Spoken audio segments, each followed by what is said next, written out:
一篇叫《教育》。那这两篇文章里边呢，它基本上就是在大概是正德13年，也就是1518年，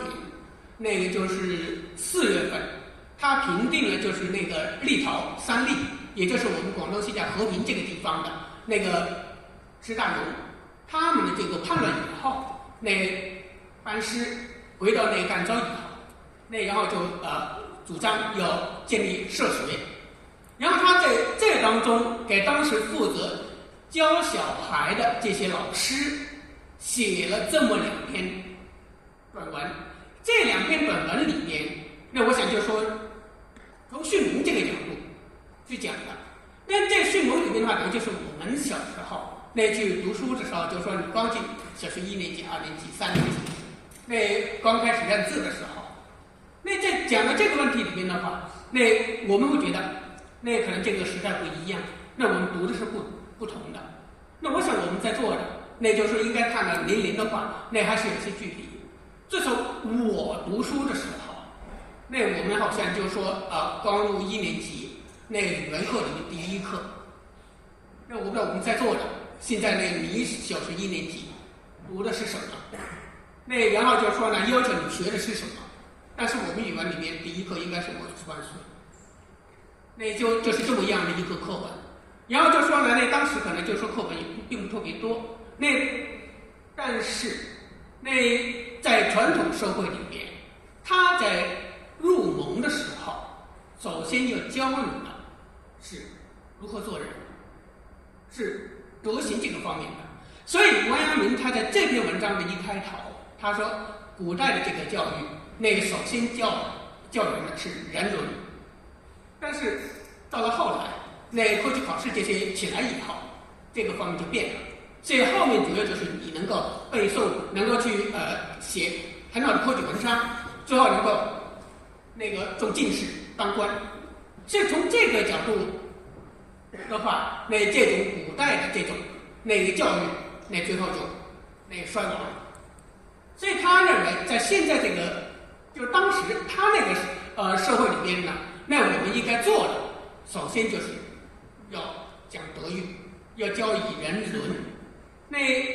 我们要对这些小孩，首先给他的一个最重要的教育内容，那就是那个孝悌忠信礼义廉耻。他讲的首先是这个概念。那为什么王阳明在当时他会特别重视这个问题？因为这个是传统里面儒家的一个最基本的一个观念。因为我们会知道他讲的这3句话人伦，那我们去读孟子的话，孟子在批评那个许行的这个农家学说的时候，当中曾经讲到过，就是以前那个舜怎么样那个样谢，那就是说教人伦，当中就讲到这5伦。那就是说我们这个社会里边，你一到这个社会的话，你首先遇到的主要就是这些人际关系、人伦的关系，那个父子、君臣、兄弟、夫妇、朋友。这个人伦里面首先讲到的这是5伦。第二个方面的话，那内容当中那2个德行里面的一个问题，一个就是孝悌忠信。孝悌忠信的话，那我们去看儒家经典里面，像大礼记里面，他是把这个看成是4德。在儒家的这个观念里面的话，那我们首先要处理好你跟你父母的，你跟那个就上下级的这些关系的这些问题里边，那这个4德是蛮重要的一个概念。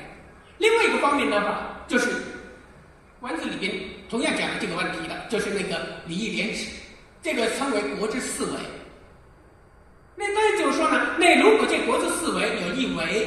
那个没有了，会怎么样？2维没有了会怎么样？3维没有了会怎么样？4维都没了，那国就亡了。他在这当中的话，你可能会觉得王阳明他讲这些东西都是封建的。那我们要留意，刚才我们已经提到了，在当时那个社会里边，他能够讲的，他能够主张的，大概这些是当时社会里边你不能够回避的，你不能够就是说不认可的。所以这个是我们在这当中就是说呢，先的留意就是说你不能够从我们当下的这个概念去讲这些问题。假如我们是从一般的这个角度，像刚才我们提到的冯先生他说的抽象的继承法，就是在当下这个社会里边，那我们现在假如是从教育这个角度来讲的话，你让一个人进到学校，真的就完全只是一个知识的这种教育吗？而没有一个任何的考虑德行、那你的行为规范里面的这些东西吗？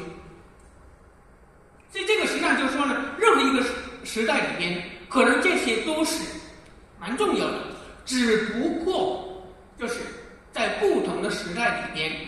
讲到这些道德方面的、行为规范方面的具体的内涵，可能各不相同，但是从抽象的这个角度来讲，大概没有任何一个社会你不能够完全放弃德行这个方面的要求。所以我们去读王阳明的时候，那假如你是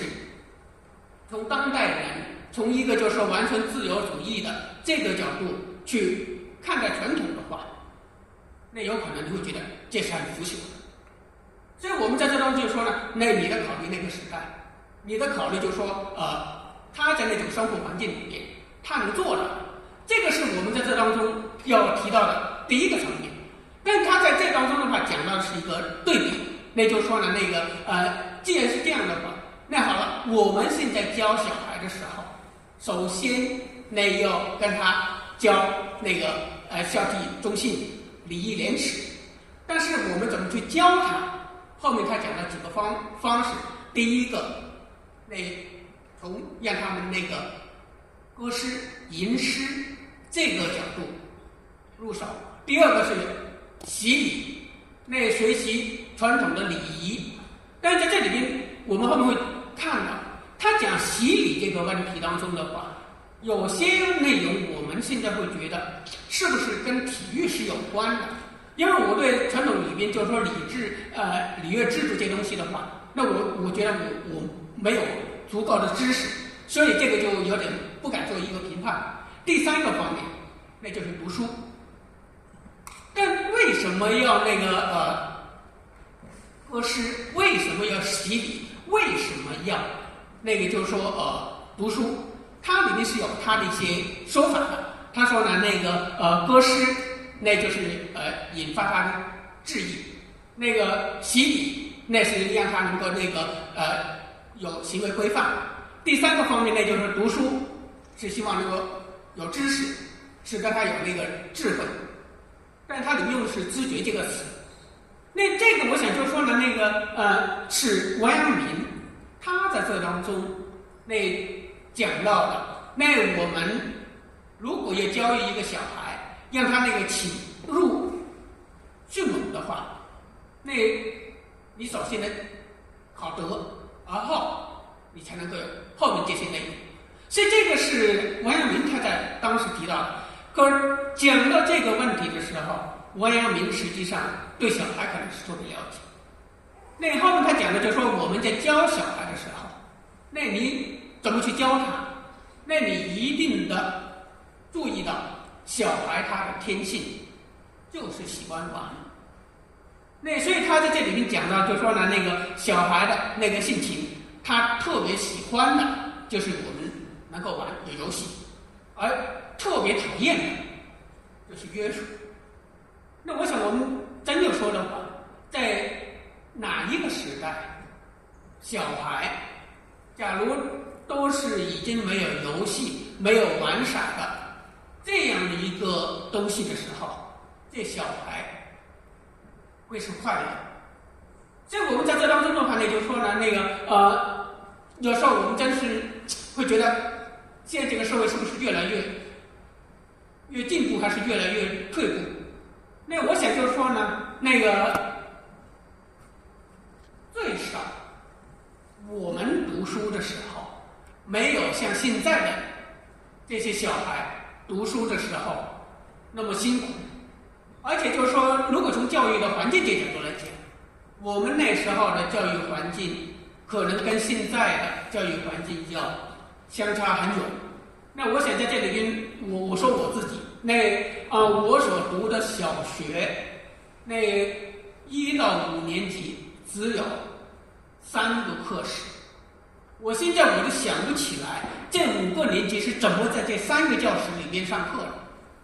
而且就是说，当时我上的这个小学，那就是说呢，离我家还很近，直线距离可能就是50米，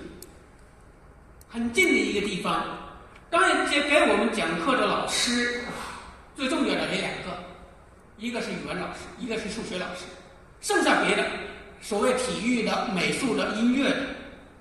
这些都是完了。反正就是说呢，有没有很认真的上，我们都不知道。因为给我们上美术跟音乐的一个老师，那是我的一个蛮远的一个亲戚，他本身就是小学毕业，然后回过来教小学。这后来就说呢，最后上了大学，我上了大学以后回过来，他当时已经是不能当老师了。然后就说，但毕竟已经是我们老师，虽然是亲戚，我们还是叫人家林老师，但他是蛮不好意思的。是那种状态，所以在这个当中的话，那就说呢，好了，我们只有这么样的一个。可是我们语文、数学上完以后，那所有东西都是完。那等于就是最后我想想，好像你要说学到东西，我也不知道那时候因为那时候我是70年8岁上的学，然后就是。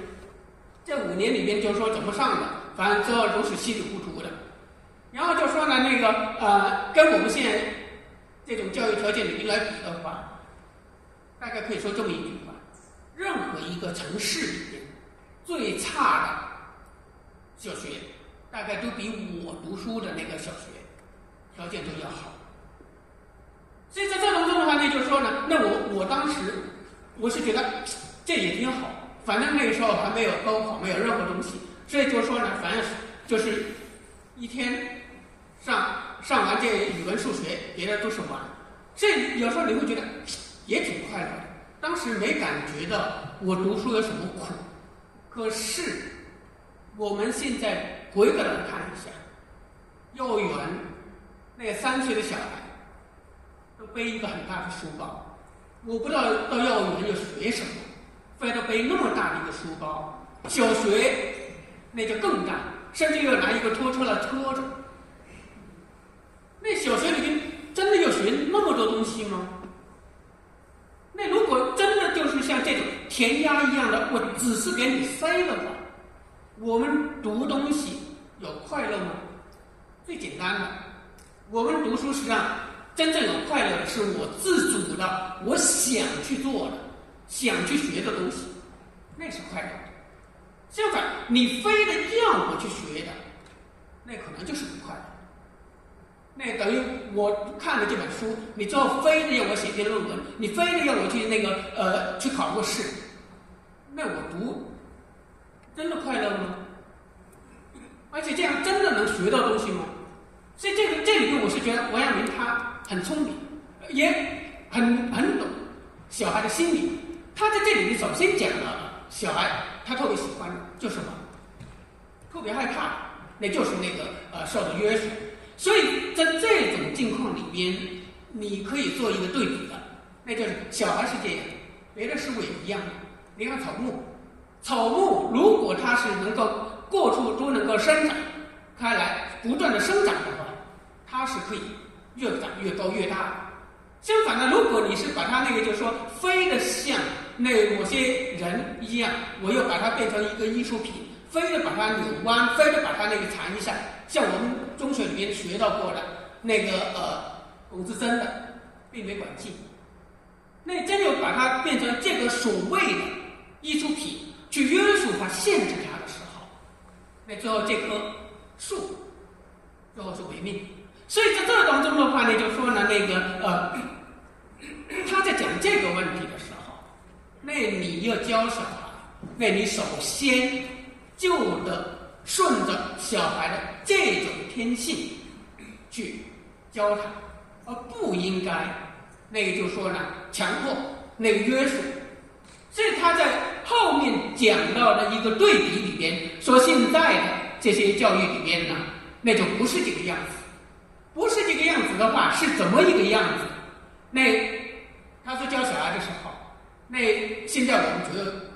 强迫他的就是你怎么去读书，那个怎么去那个读书，那个添加那个句道，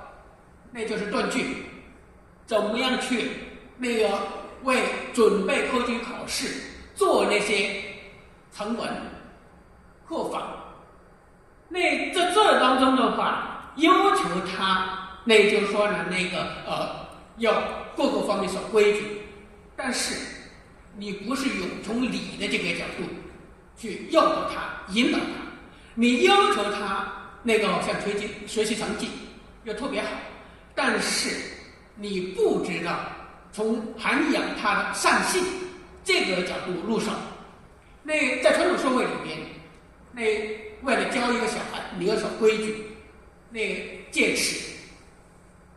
那就是说，鞭打。当然，我们现在这个社会里边，那好像有点又似乎到了另外一个极端。现在这个社会里边，不能对学生有任何的体罚，甚至连批评都不允许。那这个我倒是觉得又好像有点过分了。一个人，你真的是一辈子都不会有任何的过错，不会受到任何的惩罚吗？小孩里边没有任何的一种挫折感，是不是他成长里边那个就是说缺失了一点什么东西？所以这个我想就是说呢，那个王阳明他在里面讲这个问题的时候，他说对小孩不好的教育里边有这个东西。所以呢，那个小孩那个既然是看到老师对他只要求这个东西，动不动就加以体罚，那就像对待一个囚犯一样。假如真是这样的话，一个小孩，那我假如是这个样子，那我有可能我会逃学。虽然我真说的话，我从小学到大学基本上是没逃过学的一个人，尤其是那就是我比较害怕的课程，从来不敢逃课。就到了大学，那个大学里面，我可以说我最不敢逃的一门课，就是大学1、2年级的时候上的高等数学。那因为我数学特别差，那数学特别差的话，那就是高等数学，那是所有的课没落过一次课，甚至连那个我们晚上有一个辅导作业的课我都没落。因为我就害怕那个挂科的就是这一门，因为别人考数学都考得很好，可是我考进大学的时候，我数学只考了60来分，那我基本上是100还是120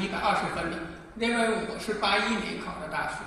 ，81年考的大学的话，我们的总分好像是你拿满分是550，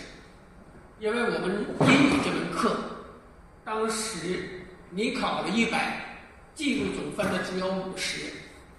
就是那个给一半分数。你考了那个100分，那你记录那个高考成绩里面的是50分。我英语当时大概是考了60几、68还是60几，那反正就说考得并不好。那所以在这当中的话，那就是说呢，英语还没有那么恐怖，但是高等数学，那我真的是不敢逃课。那在这个当中的话，那就是说呢，那个你不管怎么样都好，那假如你真的是觉得那个我到学校里边，就像要到那个受惩罚的地方去，到监狱那里面去，而那些老师就像是狱警一样，那小孩真的会喜欢到这个地方，那个受你约束，没有任何的自由，没有任何的快乐，而在这种境况里边，真的能学到东西吗？那我自己我是觉得就是说呢，那个我不知道别人怎么想，因为我是真的是一个乡巴佬，那就是说当时那个读书开头是没任何感觉的，只是后来读到高中以后，那可以参加高考了，那才会知道比较努力一点，因为那后面我们就讲到这个问题，就是王阳明他讲了一个很重要的问题，就是你这个学你必须要立志，有志向。而我真说的话，我是一个没有志向的一个人。那因为在乡下以前没有高考的时候，反正读完那几年书出来，跟我的那个哥哥姐姐一样的，面向黄土背朝天，就是这种生活，基本没有什么变化。那反正世世代代都是这样过的，所以当时没有任何的那个感觉。只是上了高中以后，那刚好那个我是78年上了高中，就是恢复高考以后第2年。那所以就说上了高中以后，那才会有一个知道该努力一点。那该努力一点的话，那就是当时的一个想法，就是尽可能的考出去。你不管是考成什么样都好，只有不像那个父母，不像那个哥哥姐姐他们，那一天从早到晚都干的是那种很辛苦的农活，而且你到那个真是青黄不接的时候，还吃不饱饭呢，这种生活。所以在这当中的话呢，就是说呢，以前我读书的时候，我是这种心态，没有太多的压力，也没有太多的那个想法。所以等于就是说呢，那个既然是这样的话，读书，那我到那里边有一帮小朋友，可以大家一起玩，只要一下课你就可以颠，就可以跑。所以在这种境况里边的话，那我这个有可能，那是让人觉得快乐的事情。所以王阳明他在讲的这个问题的时候，他说，如果那个对学生只是惩罚，只是约束，那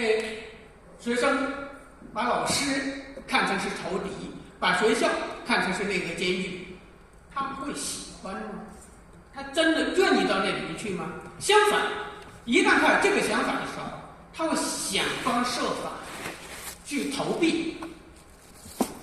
那一旦他想方设法去逃避，那一个问题就来了。学校老师对小孩本来的一个愿望就是希望你学好，可是实际上的效果却是让他在这种境况里边想方设法的做坏事来逃避你这个地方，逃避你这些人。在这种境况里边，王阳明说了一句话，你的本意那是想让他去最后变好，但实际上你的这个做法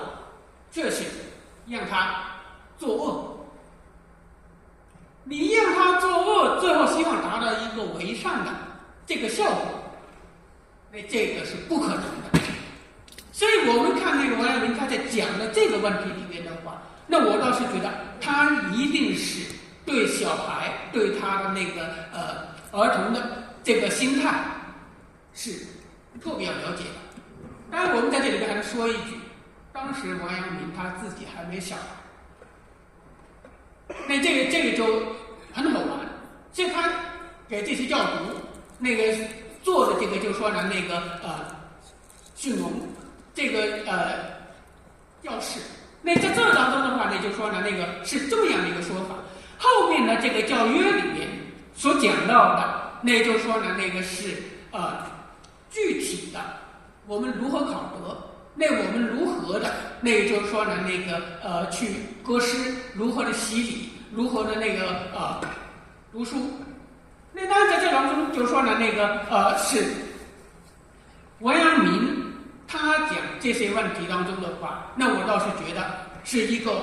很具体的要求一个那个教训农的教小孩的这个老师，你到底该怎么样去做你的这个教育工作，说的是蛮具体的。但这里面就说呢，那像考得这个方面的话，就是每天早上，那当学生来到学校的时候，那老师就得跟学生聊，那你在家里那对父母，对那个就是说呢，那个兄弟，那个这个行为这方面有没有什么问题？那出了街上有没有那就乱跑，那个没有按那个礼仪。所以在这当中就说呢，那个每天早晚有没有跟父母请安？当夏天很热的时候，能不能给他那个就某种清凉？那想方设法，冬天寒冷的时候，能不能让他比较那个温暖？所以在这当中就说呢，那一个一条都是会去做的。而且后面他讲到，假如有做不好的，那个有则改之，那无则加勉。这个是一条。后面讲到的就是说呢，那个歌诗，那该怎么去读吟诗，然后讲到洗礼，那该怎么去洗礼。那当然就是说呢，那个这些我们都不详细去讲。那我想我比较关注的是他的第四条，就是我们怎么样去那个教小孩那个去读书的时候，那这个工作量的问题。那这当中的话，那就说呢，那你作为一个教读，你教小孩去读书的时候，你不要贪多。那特别重要的是能够让他那个特别的熟悉精熟。那咱们就说呢，那个一个方面，那选的课文要精；另外一个方面，让学生那读的时候要特别熟。那有可能就是说呢，像我们以前读书的时候，也许真实课文比较少，那差不多你每篇都能背，要到这个地步。而且它里面说了一句话，说是如果你一天，那根据他的那个就是说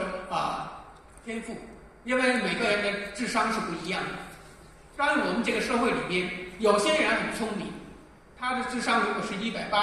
200的话，当然有可能那过目成诵。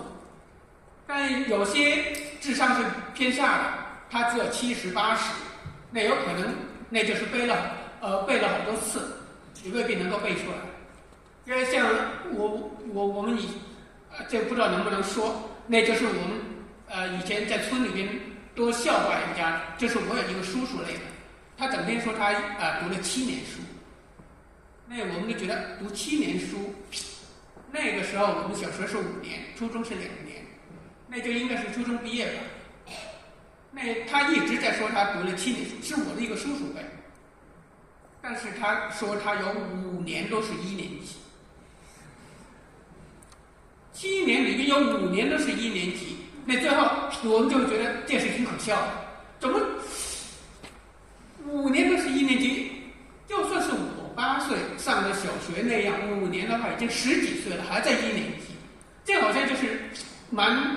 让人感到那就是说呢那个吃惊的一个事情，因为有可能就是他真的读书就是没办法，我就是你觉得很容易的事情，对他来讲可能就是很难。因为我们现在就是说真是说这个智力里边的话，有些真是没法比的，但是绝大多数人智商大概都是100、110，这是正常的智商里边的。那毕竟特别聪明的人很少，那特别笨的人应该也不多。所以在这种境况里边的话，那就是根据他的那个智力水平，根据他的天赋，里边他讲了一句话，他说呢。一天能够教200字的，那你只能够教他100字。那为什么？那这样的话，他就觉得我很容易我就学会了。我很容易学会的话，那我当然我就有一种自信啊，这东西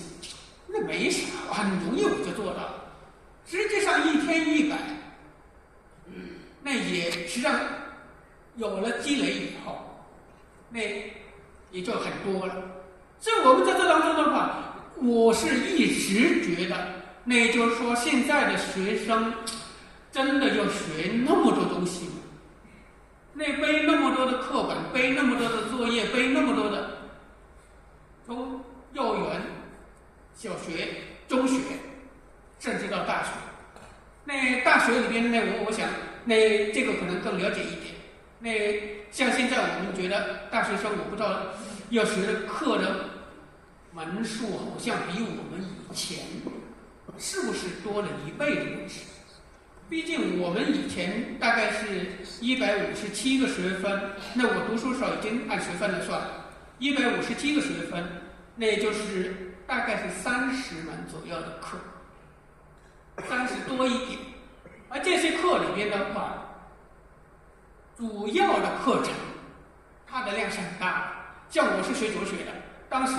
那个马哲、中国哲学史、西方哲学史1个礼拜6节课，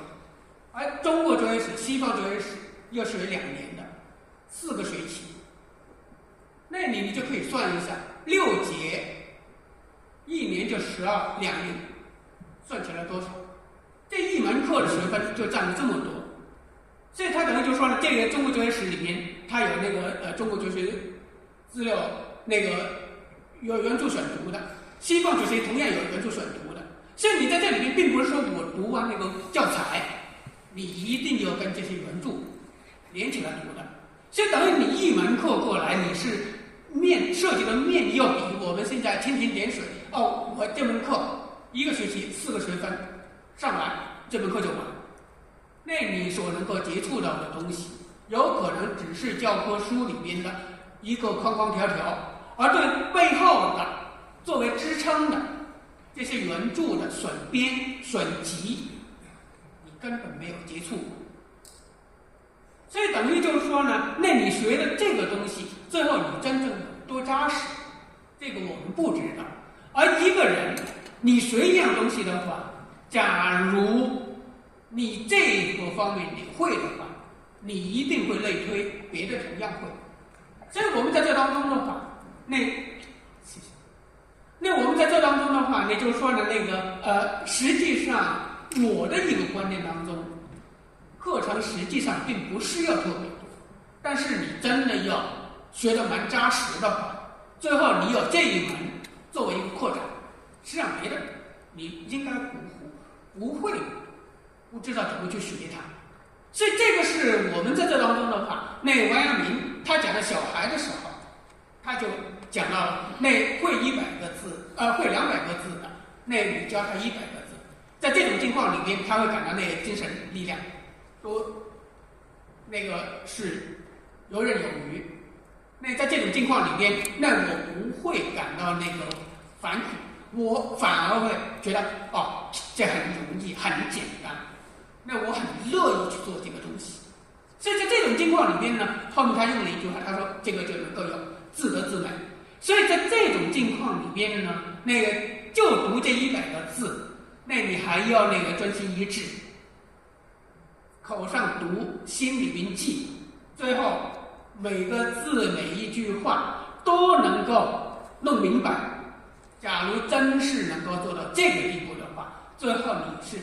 学不会，大概这很难。相反，我们在做的，那假如你现在就说是一个成年人，那你一天你所能够做的，假如写东西，我只能写个3000字。当你要求我这一天我写10000字的时候，那你能不能做到？当然，有些人可能说我的思维特别敏捷，我录入也可能特别快，那你可能做到。但是，假如真是一个人能够这样的话，那我只能说，你天分特别好，大概就可以。如果是一般的智商，那你又能够想得那么漂亮，又能够天天那样的话，那我倒是觉得这个是不大可能的。所以反正就是说我自己我是有时候我会就是以前在读博士的时候，那就是说写博士论文，人家有人说那个最快的那1-2个月可以把10几万字、20万字的一个博士论文写出来。那我说我做不到。我说我最顺利的一天我能挑3000字，那我已经是很高兴。因为我觉得我能够做到的、想到的，我只是这么样的一个，我不是一个聪明人。所以在这种情况里面，就是说呢，你真的你能够各个方面做好，那你这样一步一步来，最后就能够做得蛮漂亮。相反，假如你就说一开始我就给你很大的一个学习量，而每一次我用尽了吃奶力气，我都没法做好，都没法完成你的这个任务的话，第一天我可能感到累，第二天我还是累。一旦一天一天这样下来的时候，那算了，我是没办法做到的，我只好放弃。因为每个人他做一个事情的极限，那个限度，那是有限的。所以我们在这当中的话呢，就是说呢，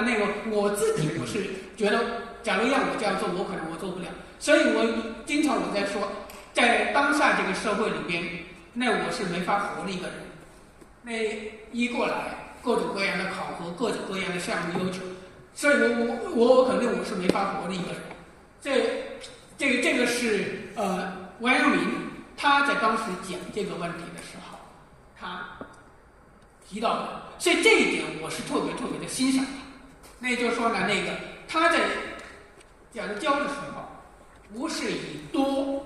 作为一个目标，而是以一个精熟，就是说能够理解这个作为他的要求。这个我倒是觉得是教育里边大概我们不能忽略的一个事情。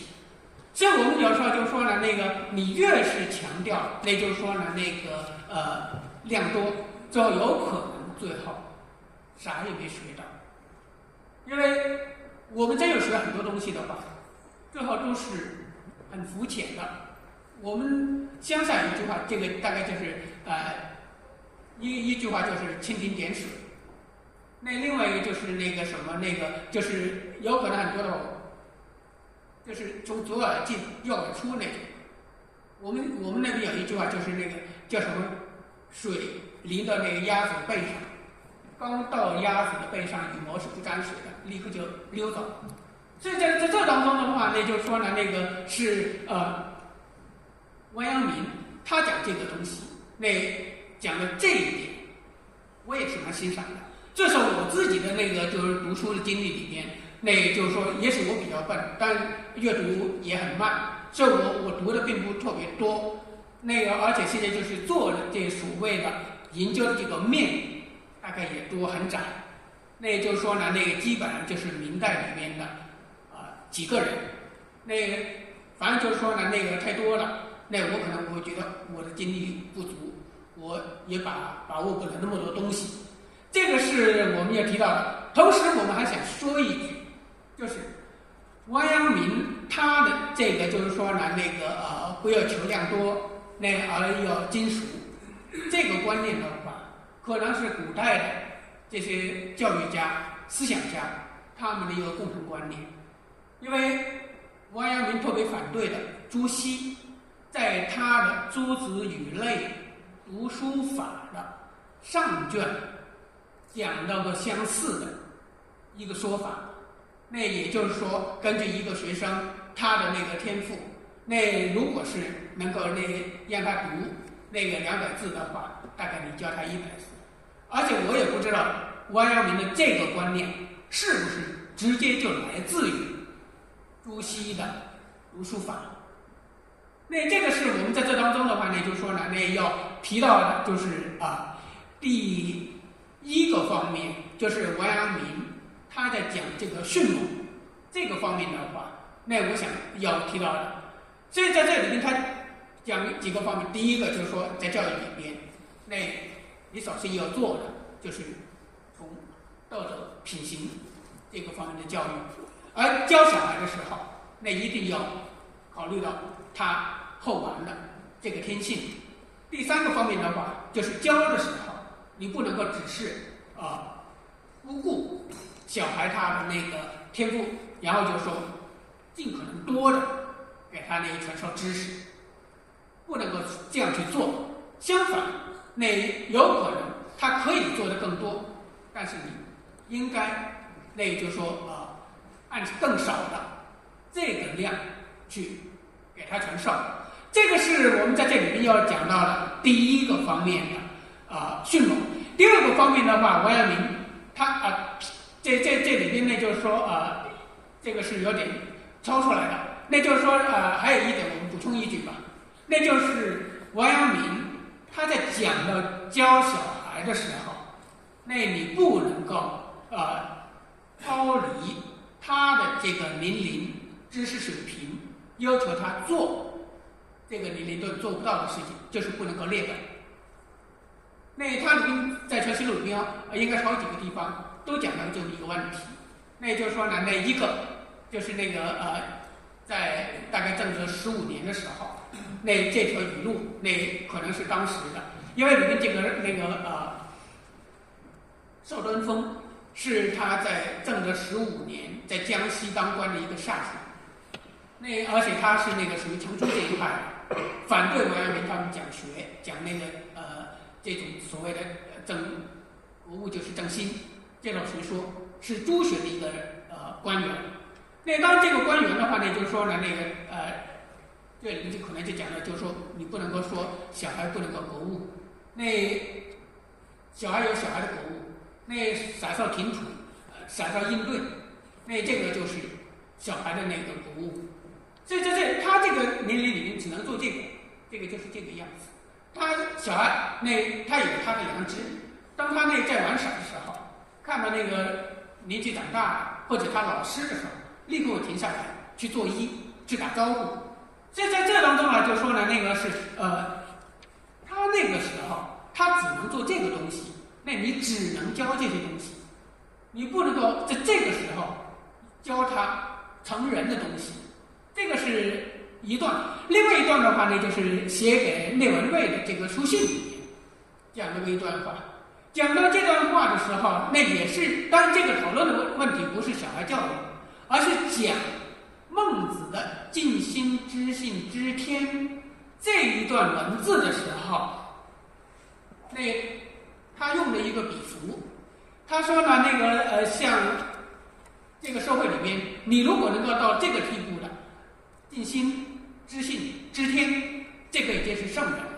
这个就跟我们成年人，你是一个精力强壮的、体力强壮的这么一个人，你就是说能够奔走千里这么一个人。那相反呢，那个就是纯心养性视天的人，就像是一个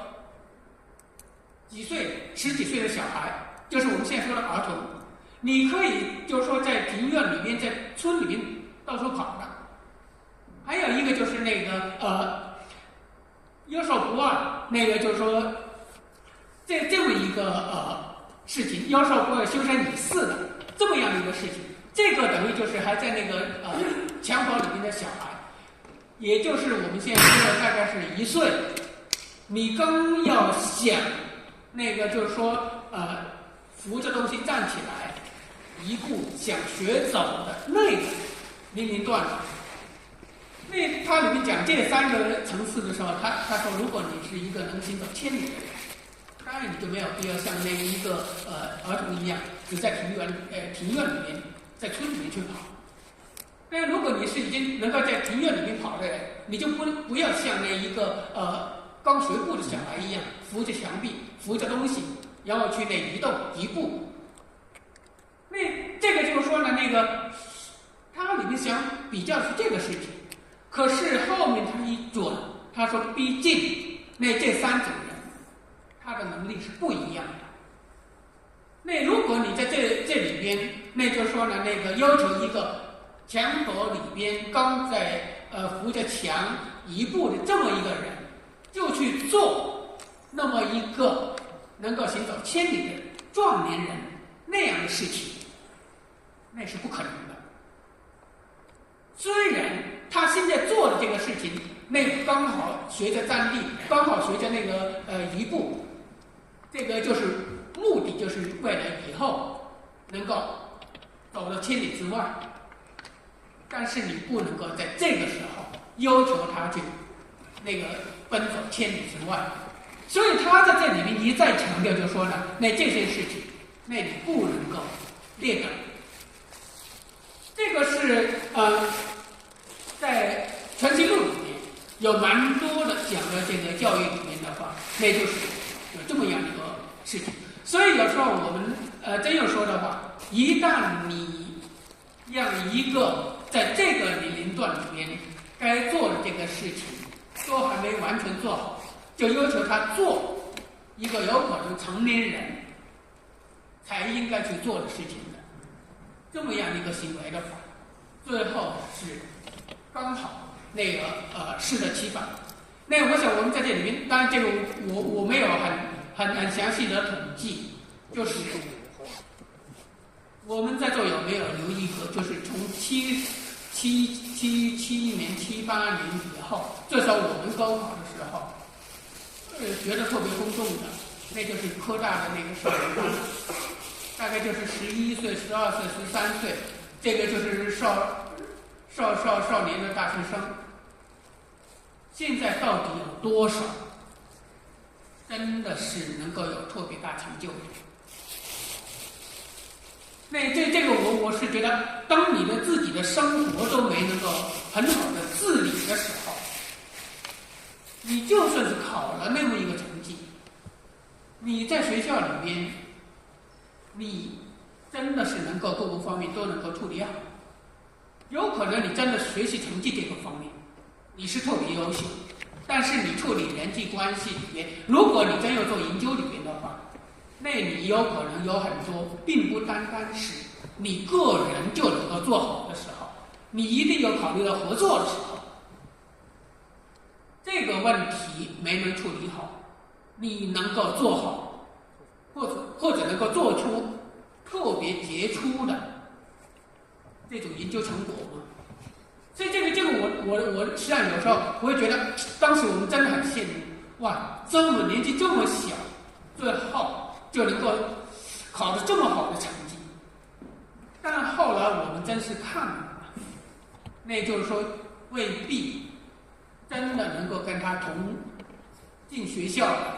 刚好是到了他那个年龄该做这个事情的那些人所做出的成绩能够相提并论。至少我感觉里面总体上应该这批人是没法跟他的那个同学适龄的同学那个是整体上是可以相比的。这个是我们在这当中的话呢，就是说呢，王阳明他在这里面讲的这个问题里面的话，就是他特别反对，就是说呢，不按照就是说这个次序，然后去做这个小孩在当时不能做的事情。这个是我们在这当中的话，那要提到的。那这个是第一个讲到迅猛这方面的，跟着呢，那就是讲到就是对，当时大概就是说已经是准备要参加科举考试的这些人，就是你在就是说在县里边、府里边已经在读书的，那这些，假如你最后一级一级考过来，最后能够参加省里的考试，那省里的考试你过了，那成为举人，成为举人，你就有资格到京城去参加会试。假如考取了，成为那个就是会试，那你有资格参加殿试，殿试基本上能参加殿试的，最后都能够成为进士。所以在这当中的话呢，就是说呢，是这些人，而对这些人的话，王阳明他又有一个说法。这个说法里面的话呢，就是说他讲到一个方面，你必须立志。那在我们这个社会里边，没有志向，没有立志的话，那你不可能做成你所要做的事情。当然就说呢，这个事情的话，我们去读王阳明的著作当中，这个是讲的特别多的一个话题。那也就是说，他的主张当中的话，那任何一个人，你在这个社会里边，你如果要做到你能够做你想做的这个事情的话，你一定要有一个志向。那读书要有读书人的志向，那个就是你做农民，你有农民的志向；做商人有商人的志向。没有任何一个人没有志向，最后你能够成功的。这个是王阳明他的一个基本的一个观念。但是就说呢，王阳明他讲的这个志向的时候，当然他的观念就是你要立有这么样一个志向，成为圣人，成为圣贤的志向。但这个志向可能是很高很高的一个志向。因为我们传统里边，读书人他的目标当然就是成为那个圣贤，或者是那能够传递圣贤的这些就是说呢思想观念的这些学者。那我想就说呢后面他跟着讲的这一段我没有去查一个出处，这个我倒是觉得是有点值得我们去斟酌一下。因为后面他就讲了，就说你一个人你要立志，这个没问题，你要立一个就成为圣贤的这个志向，但可能每个人他的程度不一样，这个可能未必是一样的。而后面他讲到就是你所立的这个志向是不是合适的，是不是对的这个问题的时候，那他引了一个所谓昔人有言。那这个我们前面那一半可能还好理解。他说呢如果你去做善的事情，那你的父母会生气的，兄弟会抱怨的，然后就是说呢邻里会反对的。那这样的一个就是说为善，不做也罢了。如果你去做的这个善事，父母是喜欢的，兄弟是喜爱的，那乡邻他们是高兴的。那这样的一个就是说呢国苦而不为善，那这个我们大概都能理解。而后面的这一半，我怎么读起来会觉得是有点怪？那就是说，假如你去作恶，父母喜欢，兄弟高兴，而宗族邻里敬重相信，如此而为恶可以，这个恶是什么意义？真的王阳明是引这段话，他鼓动人去为恶吗？是我读这段话，我不知道这里面有没有一个文献里面的一个问题，因为在这里面就说呢，各种各样的版本没有区别。而这里面昔人有言，我没查出来，这是谁的说法？所以这段话就是说，你的这个志向好不好？那就是说呢，你父母高兴，你兄弟喜欢，乡邻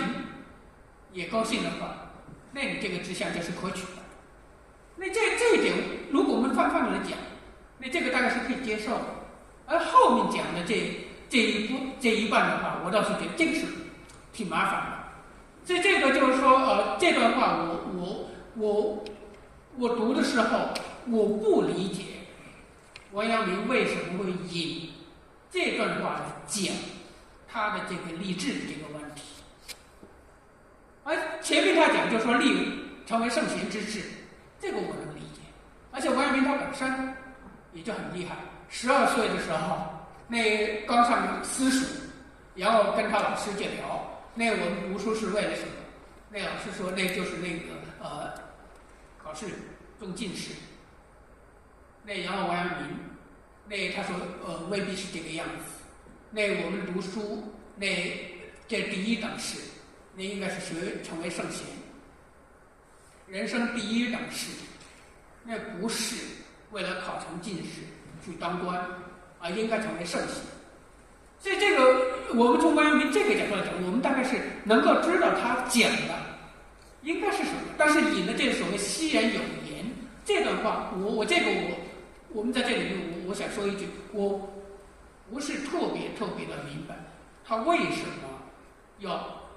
引这段话，而把后面这一半搁到这里面来了，是不是让我们有些可能会产生误解？这个是第一个立志。第二个方面的话，那就是讲到你有了这么一个志向，你真的能够达成这个志向的话，那你一定要勤快。所以他讲的就是说呢，如果一个人不管你怎么聪明，假如不勤学的话，你要达成你的志向，那是不大可能的，而且别人并不喜欢。所以他在讲的就是说，跟他学的这些人，他不以聪慧、谨节为高，而是以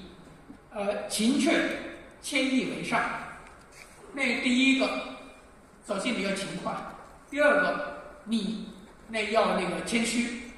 这后面他做了一个对比，说在我们这同学里面，假如有一个人，可能他很聪明，可是他是这么样的一个人：虚而为盈，无而为有。我没有的，我当成有。就是说呢，另外一个方面就是贵己之不能，济人之有善。不能说我不能，我没有这个能力去做，而忌讳嫉妒别人比你更好。后面还有就是说呢，自己夸耀自己如何如何，自以为是，说打谎言去欺骗别人。假如真有这种人的话，我们不会喜欢。相反人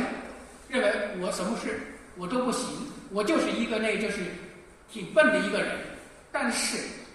他很勤快，很谦虚，很好学。在这种情况里面，大家都喜欢。而在这当中的话，他为什么会强调这一点？那我想就是说，在我们这个社会里面，真的是有可能有这种情况的，就是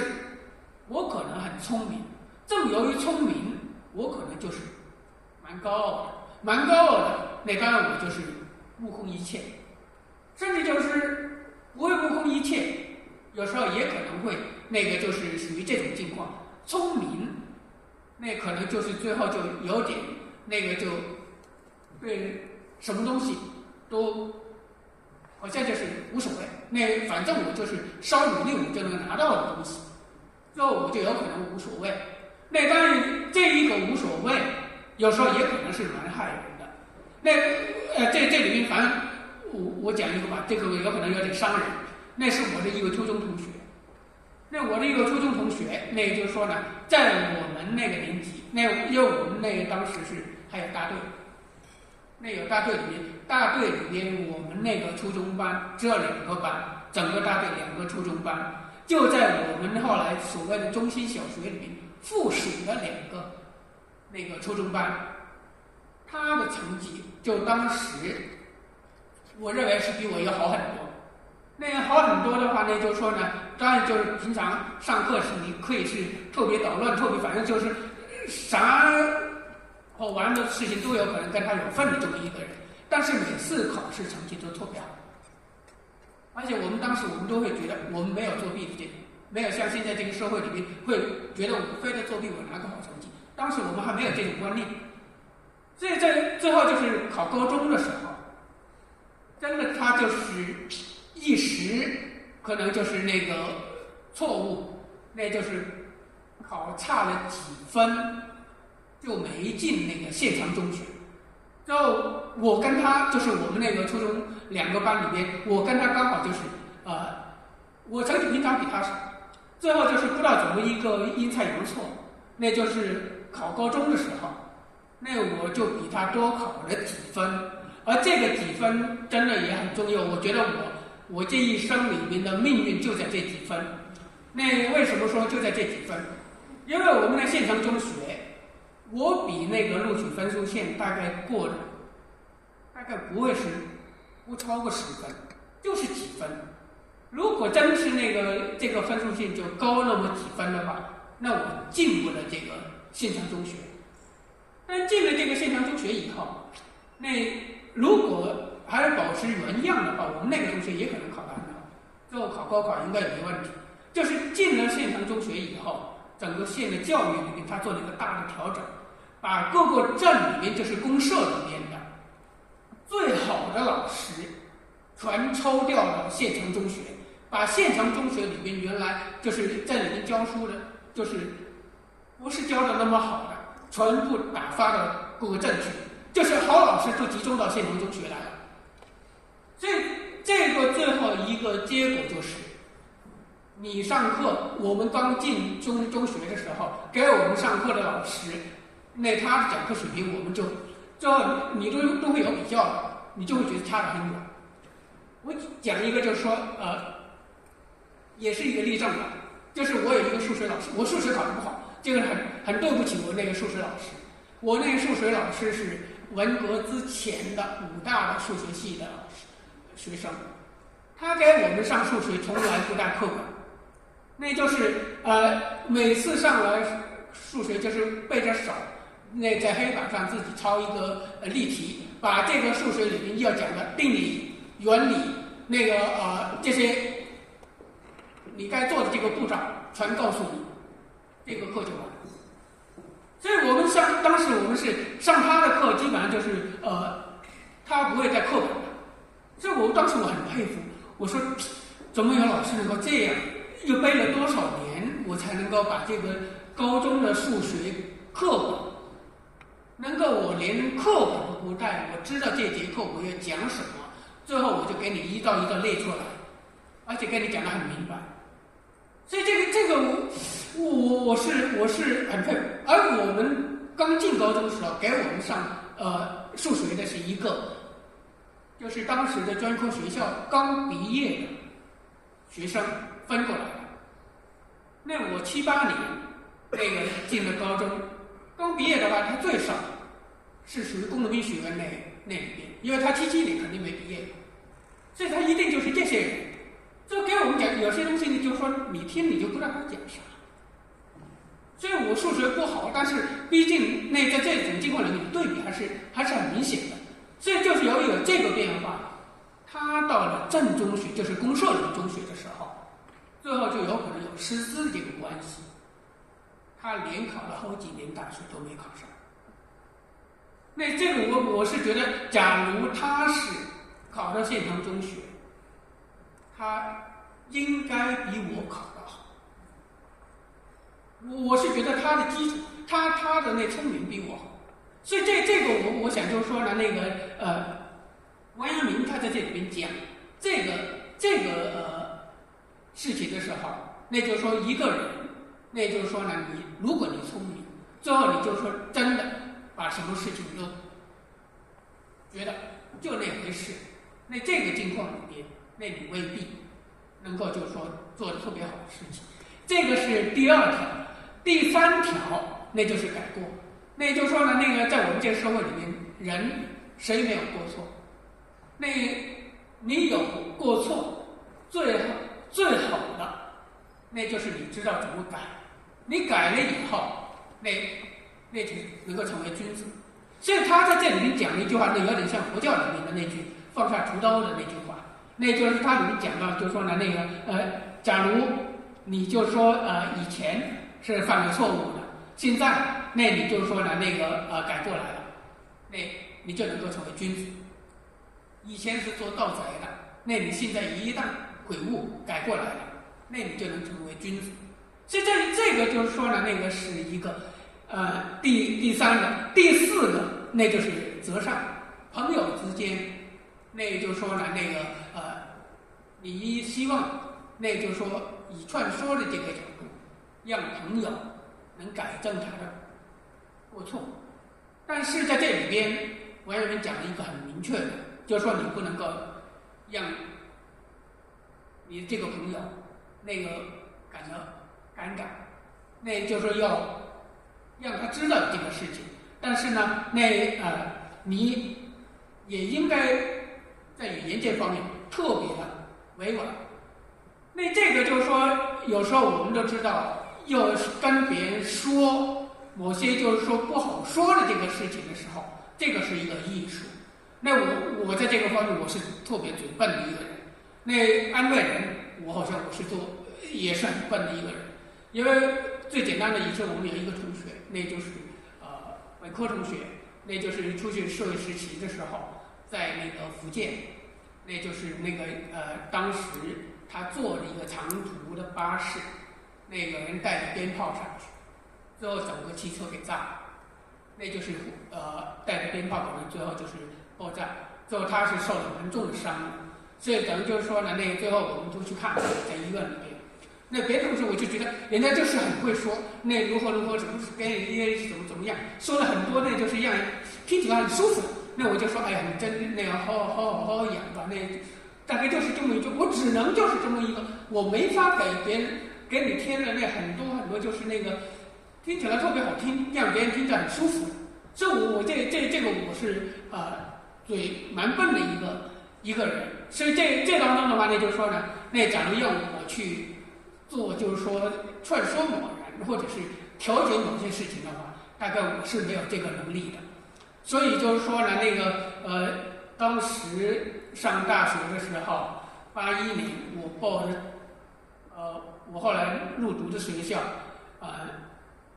第二个志愿就是法律，那第一个志愿是哲学。那当然就是当时为了之所以报哲学，不是我知道哲学怎么好，而是我当时想进这个学校。而且就是说呢，反正也不知道哲学到底是学啥，因为我们中学里学的都是政治。那反正就是说呢，最后就是第一志愿报的哲学，最后当然就被录入哲学。实际上我当时想望的可能更多的是报这个学校，希望是进的法律，但是最后第一志愿录取了。所以在这当中的话呢，就是说呢，也许真是学法律也未必是一个好事，没有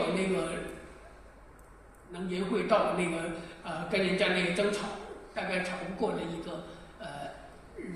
性格，大概也不是一个好的选择吧。当然这个是一个。王阳明在讲的就是说折扇这个问题里面呢，他还讲了一个界限，就是说呢，你在劝说别人的时候，你不能够截人之短，发人之阴私，以为自己是正直的。你不能够就说截人之短，你不能够就说呢把别人就说不能够公开给别人听的这些东西把它暴露出来。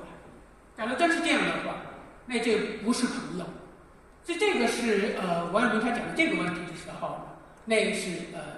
他特别强调的。而且呢，这个方面的话，我们去读《传习录》里边，王阳明写给聂文蔚的这个信里边，同样有这个方面的强调。当然这个就是说呢，讲到折扇这个问题里边呢，王阳明他讲的一个就是说，你对别人不能够这样，但是如果别人对你这样的时候，你就应该接受。也就是说呢，这个是王阳明他等于就说你不能够如果别人说的太直，对你有伤害的，你也应该接受，只有你是真有这个错误的。所以这个是我们在这当中的话讲到的，他跟就是贵州的这个农场的这个学生讲到的如何学。在这当中的话，你可以看到讲励志、群学、改过、谦善、折扇，这主要强调是德这个方面。因为这当中的话，就是说呢，王阳明可能也知道，既然已经会参加科举考试这些人，他读的书绝对不会特别少，所以在这种情况里面呢，别的似乎是没必要讲的。而在这里边4个方面当中的话，最重要的实际上就是励志这个概念。后来王阳明给他的弟弟还专门写了一个，就是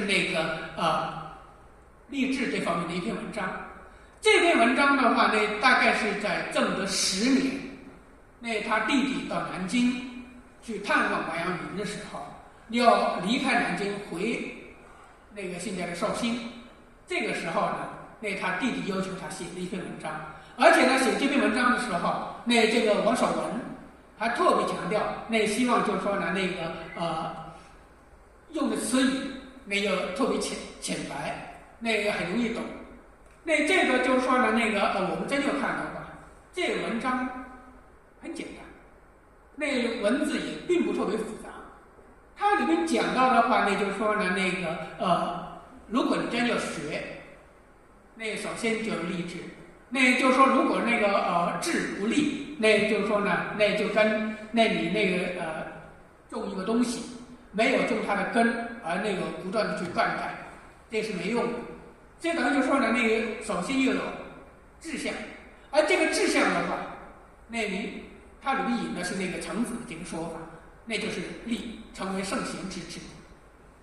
当然就说呢，王阳明在这里讲这个，如果从它的这个文字的这个理路来讲的话，是蛮符合逻辑的。那你要成为圣人之治，那你要立的这个成为圣贤之治的话，那你就要考虑圣贤之所以成为圣贤，他是做了什么东西。那当然，圣贤之所以成为圣贤，他最重要的一个就是纯无天理而没有人欲。那当然，你又怎么能够做到纯无天理而没有人欲？那你该做的就是这两点，一个就是正诸先觉，第二个方面就是考诸古训。正知先觉、先知先觉的人，那就是我们能够做别人老师的这些人。所以在这个当中的话，他讲到这个正诸先觉，那这一点我想很重要。那怎么才能叫上是正诸先觉？那后面他讲了一些东西。那讲的这些东西的话，就说呢，那既然你把这么样的一个人作为先觉，而拜他为师，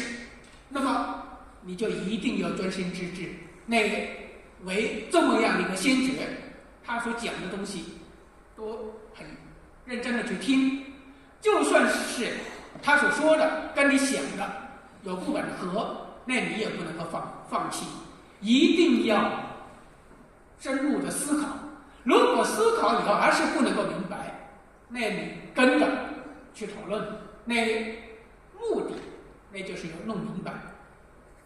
那也就是说呢，那如果不能做到这个方面的话，那你不是很好的跟这个老师，不是正诸先觉。那为什么对老师要这个样子？他引了那个《礼记》里面的这个说法。《礼记》里边的这个说法，当然我们现在这个社会可能已经是比较少提这句话了，那就是师道尊严这个说法。师道尊严这个说法里边的话，那就是在《礼记》里边，大概是《学记》里边的一个说法。那就是说呢，那个师言，然后到尊，这言跟尊都是尊。那也就是说，这个如果你对老师这个方面的话，你不能够特别尊重他、敬重他，那个道不会受到人重视。那这个就说呢，那个道尊，然后老百姓才知道进学。没有师道尊严，人们一般不会去敬重这些老师，当然也不会敬重这些道理、这些学问。所以这等于就是说师道尊严这个说法，那在《礼记》里边，当然后面还讲了一个蛮极端的一个说法。他说呢，在一个那个朝廷里面，你作为天子，那有两种人是这个天子不把他作为那个臣民来看待的。第一种就是做师的那个人，就是以前祭祀里边那个作为代表，那就是以前祖先那个位置的那个人，就是我们现在简体字的那个尸体的尸。因为古汉语里边这个尸体的尸有可能就是主持这个位置，像师主，这个做师的，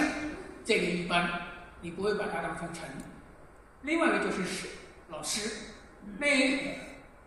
如果天子他的老师在这的话，他不会门面，就算是你把老师招到这里边来，那你也不能对老师埋面而视之。所以在这当中的话，我就说呢，那个当时对待那个老师，那是有这么样的一个境况。所以在这当中的话，那有这个所谓的师道尊严，那当然人才会知道进学。那这个是传统的一个说法。但我们现在这个社会里边，老师这个称呼或者说这个职业的话，可能有点尴尬。那为什么呢？这是成了一个可能是挺矛盾的一个事情。一个方面，整个社会或者都说老师是一个灵魂的工程师，这个先是给你一个很大的一个帽子。那所以呢，对老师是有很多是与众不同的要求的。可同时，那你也看到，在这个社会里边，各种各样的做法里面，又是把老师只是作为一个职业养家糊口的一种工作而已。所以在这里面，你就会觉得这个是有时候是冲突的，因为如果只是作为一个职业的话，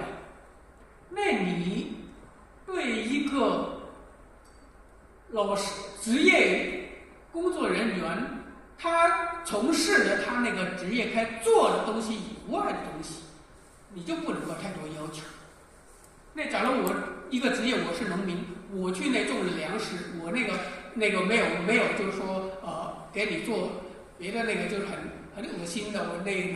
那就是为了杀虫那用了大量的那个不该用的农药或者是怎么样的，那我只要做好，我种出粮食是合格的，那我就可以。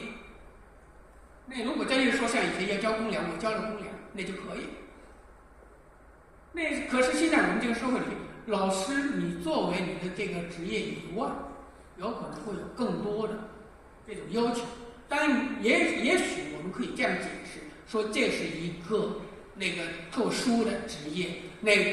所以呢这是特殊，所以怎么样，那就能够提出很多的这些来。但是我们有时候会觉得有些多的让人挺难容忍的。那我想就是说呢，现在大概假如谁在那中小学当个老师的话，那可能会更了解老师这个职业，大概就是除了上课以外，还有很多，那就是原来家长应该做的事情，现在可能都归到学校来，归到老师身上来。而且现在老师是不能够真的我觉得是不是这有点过分？以前是惩戒学生，现在是你不能惩戒，同时你连那个训他都不行。而且现在就是说学生里边那种脆弱性，有时候我们都会觉得，连小学生都能够那样了吗？那中学生都能那样了吗？那只要他上课看手机，你拿他手机，可以跟你玩命的。这里边，我们读书时候好像，如果你上课不认真听，你看课外书，老师把你的课外书拿走，是天经地义的事情。这个我们不知道现在这个社会，这些是怎么讲？然后就是说呢，为了拿掉学生手机，学生打老师的，或者是他不打老师，他自己要死要活的有。所以最后呢，就是说老师是不知道该怎么去做。那到了这么一个地步，所以我们有时候我在想，现在教师到底这个位置是一个什么位置？因为我们真是跟传统里面这个观念比起来，那这个好像是距离是蛮大的。因为我们都知道，就是我们读书的时候，给我们上课的老师，他们抱怨的一个别的可能都没有太多的，他们抱怨的是工资特别低。因为那个时候那个所谓的那个就是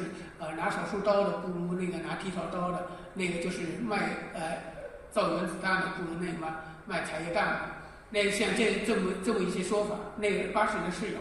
而且我们一个上伦理学的一个老师已经过世了，魏一鸣老师。魏一鸣老师他过世了，那就当时给我们上伦理学的时候，他就讲了他的一个经历。他说他到那个海淀，就是北京的一个街道去修鞋的时候，就跟那个修鞋的那个聊天，然后就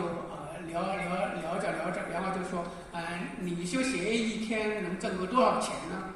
然后那修鞋我一天大概就挣个30块钱吧。80年代初，一天挣30块钱。那我们在座的，假如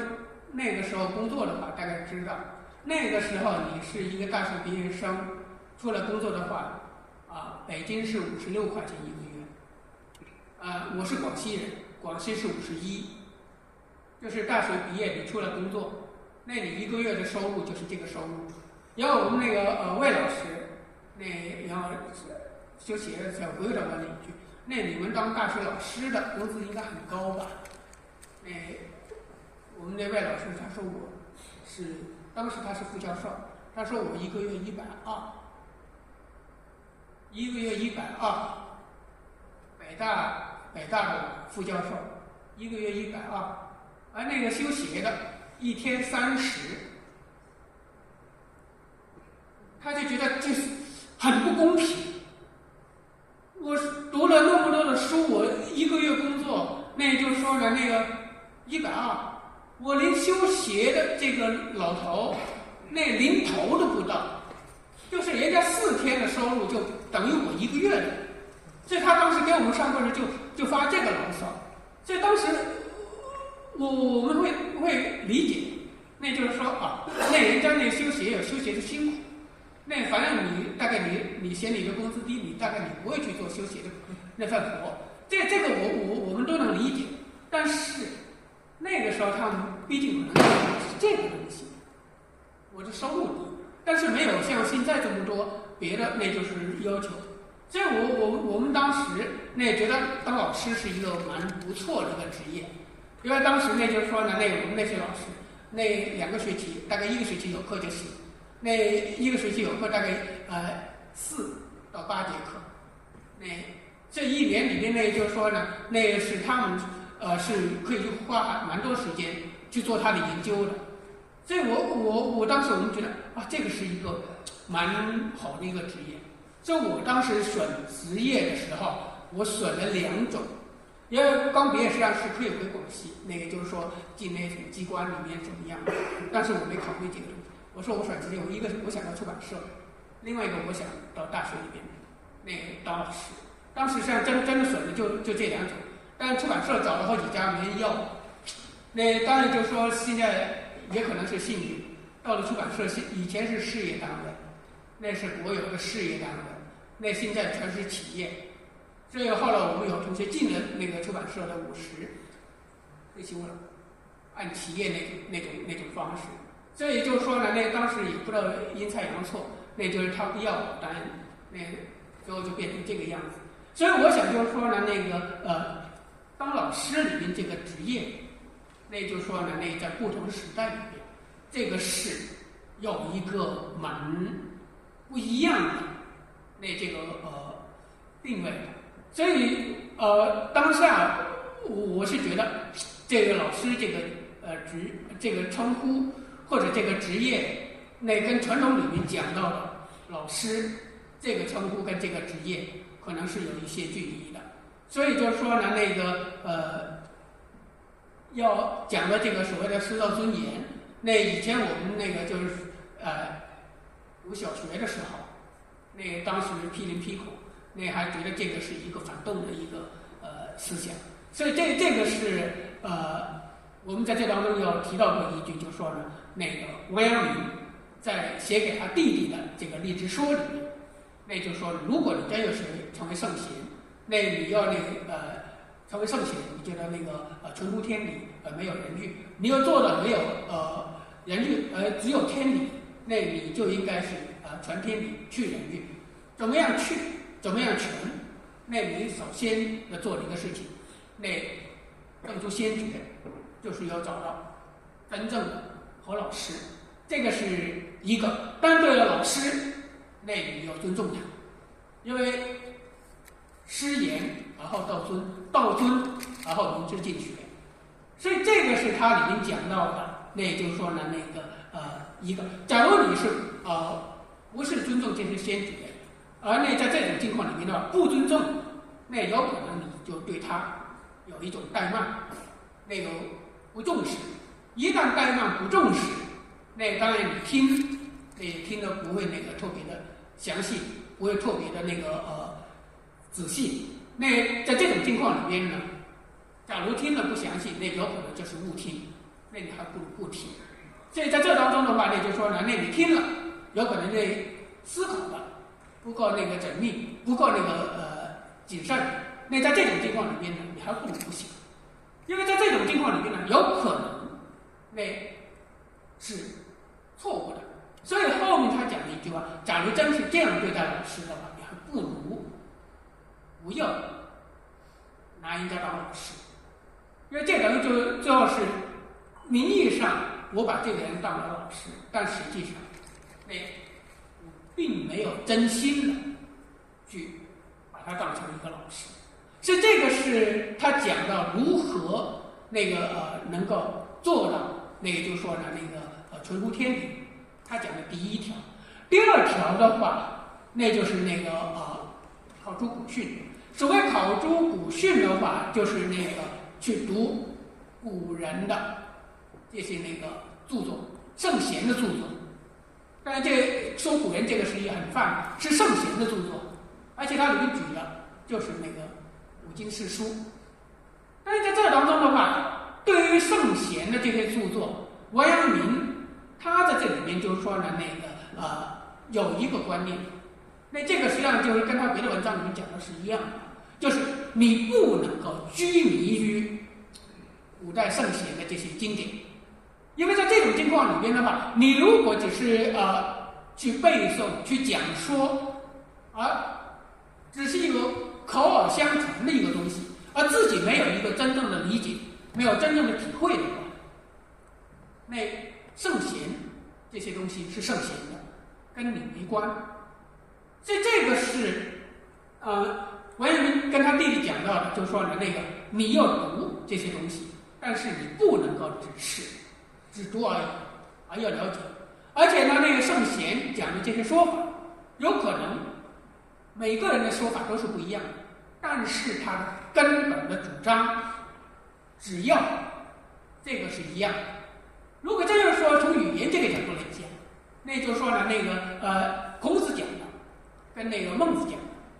可能就不一样。毕竟就是说这是两个不同时代的人。那我们去读一下《论语》，去读一下孟子。那我们不说别的吧，孔孟都是儒家里面两个很重要的人物，但是他们实际上在思想观念里面是有一些地方是不一样的。那怎么不一样？最简单的，我们都知道管仲。你去看看《论语》，孔子对管仲的评价是很高的。虽然他批评管仲不懂礼，但是他把管仲称为仁者，而且说了过，就是说呢，没有管仲，我们可能就跟野蛮人是一样。那种评价是很高的。但是你去读孟子，孟子是把管仲贬到一文不值的。他说他齐桓公重他那么多40年，但是他最后所能成就的只是霸业，而不能行王道。所以在这里面，你看这两个评价为什么同样是儒家的圣贤，为什么对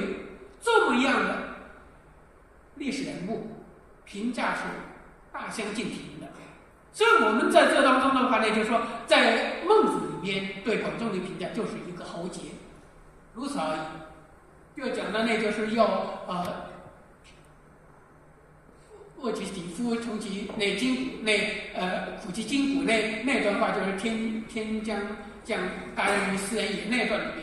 面，给他的评价就是喉结，如此而已，没有更高的一个评价。所以你在这当中就说，因为这里面时代不一样。孟子这个时候他有一个观念，谁能够望天下，谁就能够当天子。你是一个诸侯国的国王，你能够望天下，你就可以。但是孔子那时候他还是特别强调，谁能够维护周天子作为天下共主地位的这个人，他就是一个仁人。所以管仲他在当时虽然齐怎么样就是争霸，但是他还是维护了周天子作为天下共主这个问题。所以你看两个时代是不一样的一个时代，所以评价这个不一样。所以我们在这当中的话，可是你都知道，在儒家这当中，孔子也好，孟子也好，他们都特别强调仁义这套东西。所以我们在这当中的话呢，就是说呢，真的有时候如果你要真从语言这角度来讲的话，似乎那就是说呢，这些圣贤讲的都不一样。假如我们这样说，也把那朱熹跟那个王阳明都看成是圣贤，那王阳明跟朱熹讲的就不一样。可是不管怎么不一样，毕竟他们都是在围绕着儒家的四书，尤其大学这个一篇文章去发挥他们的思想。一个讲国务致知，里边那就是要重尽天下事务，最后能够豁然贯通，最后得了这个所谓的理。那一个就是说国务你要去重尽天下事务是不可能的，国务就是正心。那在这里边完全是不一样的一个观点，但毕竟他也都是在这个范围里面去讲他的那套东西，都是希望对那个传统这个经典做出一种自认为是符合儒家的这个解释的这种说明或者这种建构。所以这个是我们在这当中的话，就是王阳明他对他弟弟里面讲到的这个东西。那就是说呢，你要学这些经典，但是你不能够只是背，你要了解，你要理解，而且呢，在理解的时候，你还得留意这些圣贤他们所讲的东西，表面上是不一样的，但是实际上在根本上，这个是相同的。所以我们在这当中的话呢，就说呢，这一篇讲的是励志。那当然就说呢，关于这一篇的话，有一点，我们这后面这一阶段我们不讲。有一点，我想我们要说的，就是说呢，这篇文章，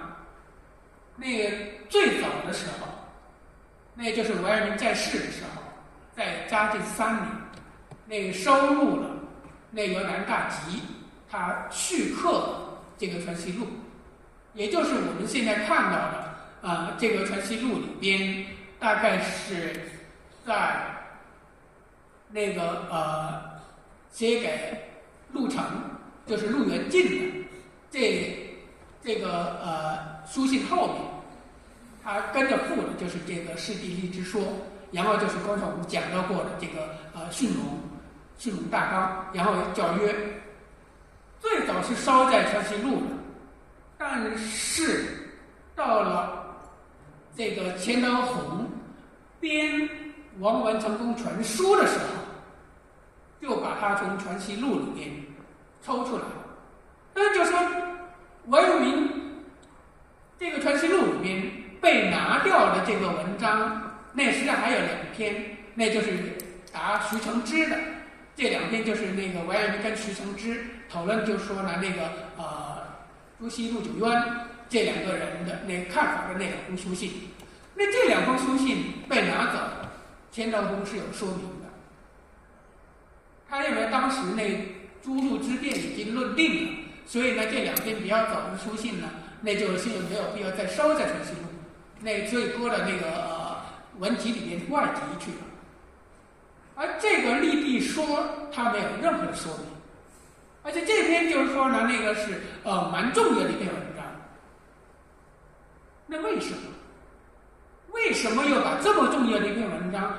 从《传习录》里面抽走，而没有任何的说明？这个有可能是跟这个王阳明的弟弟，这个王守文，在王阳明死了以后，可能做过的一些伤害王阳明的儿子这个事情是有关的。因为这个就是说呢，王守文作为王阳明的3个弟弟之一，因为还有一个王守潜，还有一个王守章。当然这就是说王阳明是正式生的，然后这个王守文是王阳明的后母，就是王华，就是在他的第1个夫人死了以后，大概第2年就娶了这个赵氏，娶了赵氏的这个儿子。因为这个赵氏生了2个小孩，一个是女儿嫁给徐爱，然后这个就是王守文，另外一个就是两个弟弟，就是一个王华的妾室姓杨的，生了两个儿子。那这4个兄弟里边，那等于是不同母的4个兄弟。那在这整个家族里面的话，那我们可以看到王阳明，我们如果从现在的保留下来的文献看，王阳明对他的这些弟弟都很关心，也都很爱护，这个没有任何问题。那你可以看到现在就说流传下来的写给他弟弟的信，还有王阳明写给他父亲提到他的这几个弟弟的这些书信里面，这种爱护是没有任何问题。但是王阳明对他的这些弟弟似乎都不信任。为什么我们不知道？至少从现在的这些资料里面，那何以见得他不信任？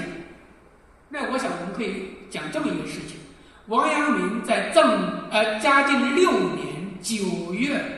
离开绍兴，前往广西去平定那个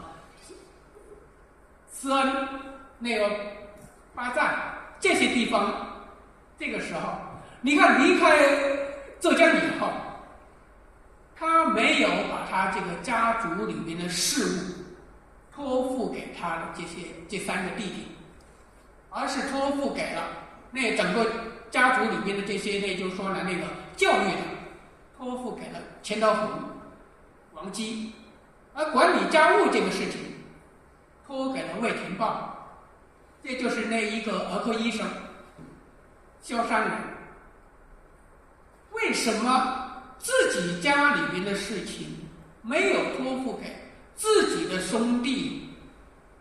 而是托付给外人？那这个你就会觉得这个是蛮值得寻味的一个事情。那我想我们在座的，假如你是有亲兄弟，而且不止一个，你不在家的时候，你会把你家的财产的管理、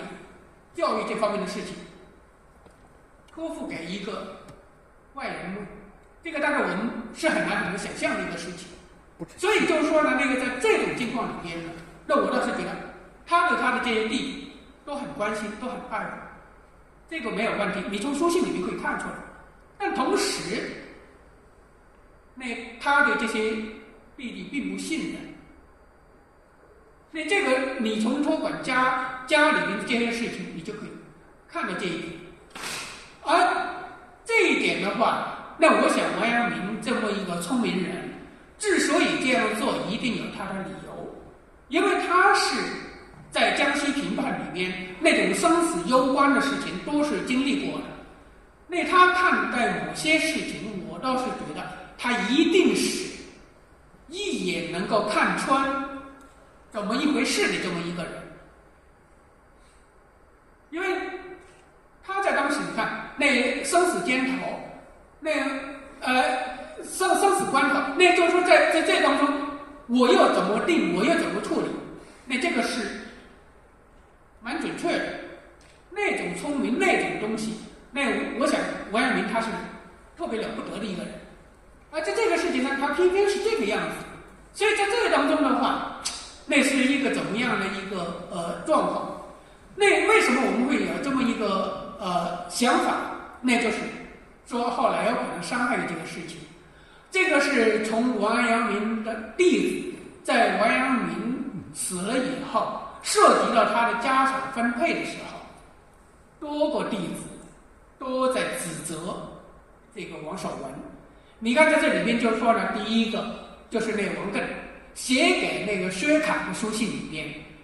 当中提到过一句话。那当然就是说呢，那前面的我们不讲了，就是说呢，那个王正义就是那个王阳明的亲生儿子，那就是说呢，那个让王正义落于5个妇人之手，因为王阳明当时张氏就定为他的那个就是那楚死了以后成为他的夫人，后面还有4个妾，所以这5个妇人之手。所以呢，后面跟着讲了这么一句话：当时太夫人就是赵氏，就是王华的那个第2个夫人，太夫人那个伯显就是王守文，那因为汪北辰惩戒之后发誓不入先师家内，为什么要惩戒？那这个是一个，那受了惩戒以后，那个不愿意再到那个王阳明家。可是我们现在去看王阳明那个故居，那么大的一片地方，这可绝对不是一个是不应该是兄弟合住的一个地方。所以在这当中就说了，这个是第一个依据。第二个依据，那就是黄绾，就是王阳明的儿子，那就娶了他的女儿，这等于就是那个王阳明的亲家。那这个人，他在写给那个张若水的书信里边，那就是说呢，那里面也提到过一句话，当时他怎么分配王阳明的这个家产，分配这个家产的时候，后面那就肯定是那个王守文，那个有疑义，有不同意见，所以就说他最后讲呢，就说呢有这么一句话，那个或者反作伯显，那个为辅语，那等于就说呢那个反而为那个王守文说话，而且编了很多的那个就是说呢那个大概就是那个谣言，那为什么？所以在这里面就说呢那个黄绾还讲了一句，大概是让人听了很伤心的一句话。这句话就是说呢，那个由于张若水跟王阳明是特别要好的朋友，后面他讲了这句话的时候，那我想一般人可能都不会轻易去讲这句话。那就说呢，那个不知道李老先生有没有听到过这个事情？那个你是那个跟阳明先生是那个深交，那个这样的事情，此情必有不约而同者，所以呢，我把这个事情告诉你。后面这句话，数他日相逢纯露，可相致也。这等于就是发誓的那么样一个说法。到我们死了以后，那到了那九泉之下，我们见了阳明，我们可以那个对峙说这个事情。但我们不知道为什么那个黄绾在这里面又讲这句话，那一定就是说王绾也可能也是受到别人的这种谣言，那也就是说认为是不是你贪了那个王正义的东西或者怎么样，那一定是有这么一种，才会有这么一种，就是说呢那个发誓来讲这个事情。所以我们在这当中的话，那就是说呢那个一个王守文在这里面一定是一个大概是伤害过的，所以就是说呢那个还有一条，还有一条就是周守义。周守义里面就是写给给王晨写的那个墓志铭，那就是后来就是由于王阳明家里面这个就是纠缠，所以呢那个方献夫那个当时在朝廷里面得到那个嘉靖的重用，所以呢他最后他安排王阳明的弟子王晨到那个浙江去当了这么一个就是说呢那个不知道是巡检这样一个性质的官员吧，然后顺便处理王家的这个家事，最后导致的一个结果，那就是有人那就诽谤说王晨如何如何，最后导致王晨最后落官了。那在这当中的话，那我们再去读那个就是王阳明全书里边的那个年谱的附录，最后说是那些什么那个恶少如何如何去追，那个就是说呢那个王正义那个到南京这怎么样的，那最后造谣。大概你把所有这些资料搁在一起的时候，这里面这个恶少他所指可能我们大体上是可以推测的，虽然里面都没讲到底是谁，所以我们在这当中的话呢，就说呢这篇文章那是王阳明特别重要的一篇文章，但最后就由于这么样的一个可能，由于这么样的一个境况，最后就给搁到了别的地方。所以我们在这里边的话呢，就说这篇文章是挺让人读起来会觉得，那就是说呢，那个是很重要，但是最后你看它的这个变迁，那也是让人寻味的一个事情。这个是讲到励志这个问题，后面还有一篇呢，那就是考试。跟考试这个方面的话，那我想就是说呢，那个王阳明这个应该是经验之谈。那我想就是说，他首先讲一句话，那既然就是说一个人读书人，你要那个参加科举，那既然学了这么多年，那个最后也中了举人，那最后你学的怎么样？那总的参加考试，最后才能够知道你的这个分享，你的那个好坏。但这个我想是没问题的。所以就说呢，既然那就是说你要从事那个举子这么一个行当，那你就一定要入场考试。但是入场考试里面，那它里面讲了几条。第一条就是你去考试的时候，不要患得患失，三心二意。这个是它里面讲的第一条。如果就是说你刚进考，那然后就想到我能不能考中，我考中了怎么样，或者假如不能考中，不能考中又怎么样？如果都是讲这些问题的话，那你肯定考不好。那这个是它里面讲的第一条。第二条，一旦进场，那就是说呢，那个看到考题，那你首先要很精确的审题。那如果你是审题没有错误的话，就算是你一时记不起来这些考题该用到的用点，你放手写，那最后这个文章不会特别差。你不要因为一看到考题，那好像就是说呢，我有一个点我一下忘了，最后我就卡在这里。那当然最后我没有很顺利去做，当然最后不可能考好。这个是第二个方面的。第三个方面的话，那就是将近考场之前10天。但这个我倒是觉得跟我们当时高考，我们那些老师跟我们说的有点相似。那里面他讲的就是说，进考场之前10天，那你就得有一个准备。以前可能睡懒觉了，现在你就不能睡懒觉了。所以这10天你就每天要提前锻炼，要早起。那否则的话，因为那个会试里边是2月份的，大概是初9、12、15这3场，3天不是这3场。那在这当中的话，那就是说呢，那个你就必须那知道怎么样。然后就是说呢，那个在考试的这段时间里边呢，那当中在饮食方面，它里面讲了一条，那个不能够那个绝饮酒。那当然就是说呢，那个现在我们看了很多版本，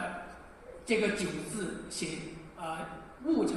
食物的食，就是绝饮食，但这个是不合理的。我不能够因为去考试我最后不吃饭，所以就是说这个是一个错别字，食物的食是个错别字。所以在这个当中的话，那就是说呢，那个不能够大吃大喝，这个是一个。还有一个就是那个一旦那到考试，那就不要再看书。那这个我想就说呢，那个不要再看书。我们当时高考，我们的老师就是说的，你考试之前2天你编辑不要那个再看什么东西。这个我不知道当时他们是怎么想的，但是当时真是告诉我们，最后进考场之前你不要再看，反正看也没用。可是我们现在好像看到那个现在学生考试，就是考之前一课我还有不断的翻。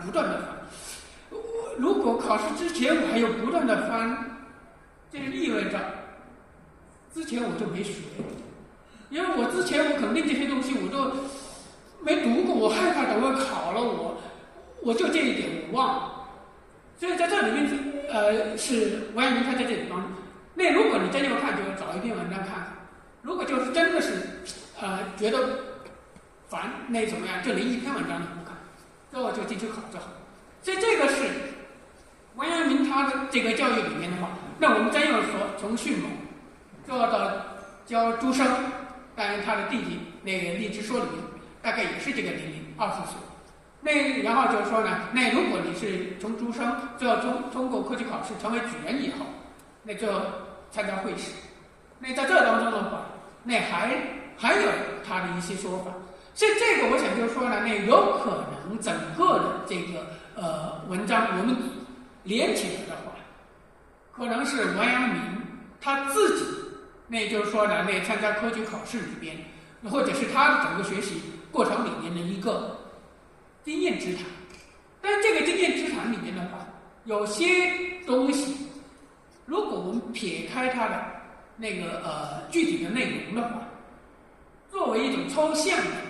这个原则，可能是那个值得我们去借鉴的。因为在这当中的话呢，就是说呢，那具体的一些东西、细微的东西，大概就是我们去读庄子那里面讲那个，就是说呢，那个轮点，那就是说呢，着轮那个事情是一样的。那我自己做的得心应手，但是我不能把我这东西告诉别人。那这个大概就是说很细微的，那这个具体的做法，那我怎么能做的这么样的一个境况？那这个是没法告诉别人。但是作为一些原则，那或者是基本的观念、基本的主张，这个我倒是觉得撇开它的具体内容，可能有些地方是可以得到启发的。那就说呢，后面还有两点，那我想我们不讲了。那这个就是说呢，那个一个就是我们想把它跟朱熹做一个比较。朱熹他也有一个很明确的讲他教育里面的东西，可是他讲的这个教育主张里面呢，第一个也是教人以人伦，这个是一样的，而他直接引的这第一条，那就是孟子那里面的这5句话，所以他把这个就是说称为是那个教那个最重要的一个那个主张，那就是要教以人伦。但是就说呢，那我们要怎么学？后面他引了中庸里面的，就是博学审问、慎思明辨、笃行。那这个就是他学，我们也有一个顺序。那当然就说呢，那个在这个学了以后，我们到底该怎么做？笃行的行，我们该怎么做？它就分成了3条。第一条跟修身有关，第2条跟那处事有关，第3条跟接物有关。这等于就是我们怎么修身，我们如何的待人接物。当他讲这修身、处事、接物这3条的时候，你全部都是引用孔孟、那个周敦颐、那个董仲舒的说法。下面就是林中信行笃敬，这个是《论语》里面的。像那个就是那个成分直喻、谦善改过，这个是周敦颐通书里面的一个说法。然后正其义，明其道，这2句话是董仲舒的说法。然后后面最后一条接入这个己所不欲，勿施于人，这个是《论语》里面大概提到过2次。那然后就是说呢，那个行有不得，反求诸己，这个是孟子的说法。所以你看的话，那就是他在这个白鹿洞书院里面的这个学规里面，朱熹他讲了他的这个教育主张，但是就是说他的这个教育主张，王阳明是那个不那么欣赏的。他在讲到这个问题的时候，那就说呢，那有一个说法，他说呢，那个朱熹的这个白鹿洞书院揭示，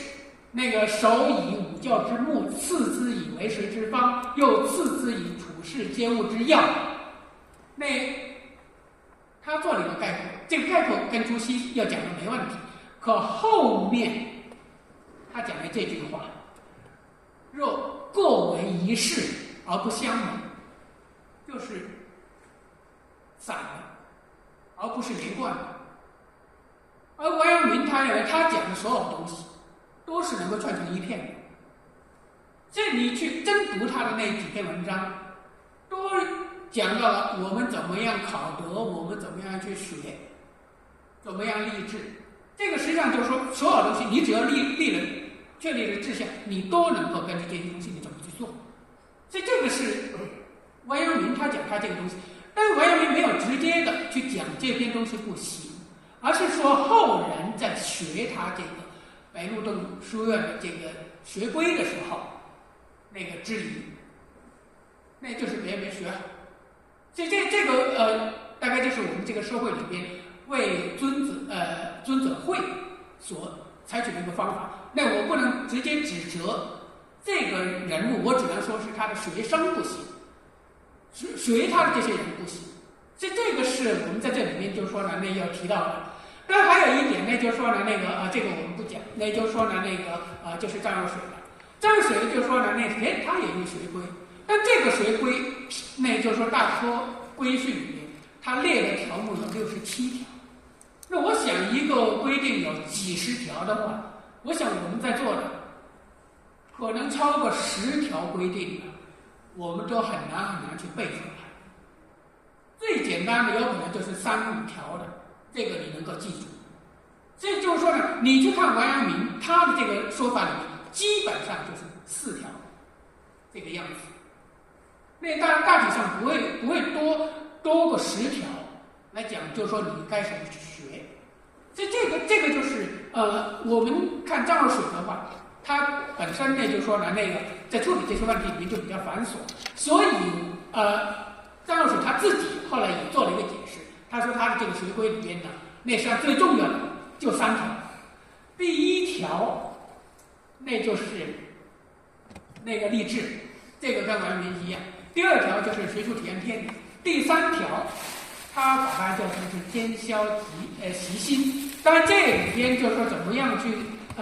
做这个事情，怎么样是立志，怎么样是体验天理，怎么样是兼消习心，它有一个比喻。这个比喻里边呢，我想我们在这里不讲。那我想就是我们做一个比较的，朱熹这个学规可以说特别的简明扼要，但是你可以看的就是都是孔孟或者是周敦颐或者是那个董仲舒的说法，那真的很简明扼要，就这么如果是合起来的话100个字。可是当你要那个真正去做的话，确实是一件就是一件。这个做的时候未必就是那个简单的，说的时候很简单，做的时候可能不简单。所以我们就说在讲到王阳明的时候，正由于他的这个主张，他的这个说法又特别明白，特别简单，所以他的这个观念后来能够流行，那大概是有他的一个理由的。那我想就说由于时间的后面这个就是说跳的比较多，那真的是不好意思。那今晚我们就讲到这，谢谢大家。